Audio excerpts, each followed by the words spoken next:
শিক্ষার মান উন্নয়নের জন্য কাজ করছে সরকার, জানিয়েছেন প্রাথমিক ও গণশিক্ষা উপদেষ্টা অধ্যাপক ডাক্তার বিধান রঞ্জন রায় পোদ্দার।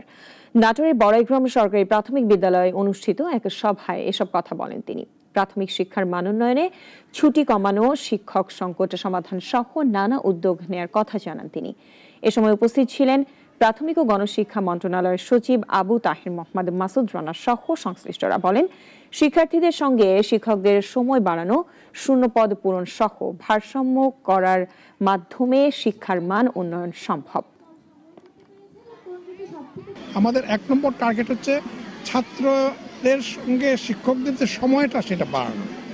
সেটা বাড়ানোর একটা বিষয় হচ্ছে যে শিক্ষকদের সংখ্যা যেন অপ্রতুল না হয়, ফলে শিক্ষকদের সংখ্যা কোথাও বেশি আছে কোথাও কম আছে সেটাকে আপনার সামঞ্জস্য করা একটা প্রসঙ্গ, শূন্য পদগুলো পূর্ণ করা।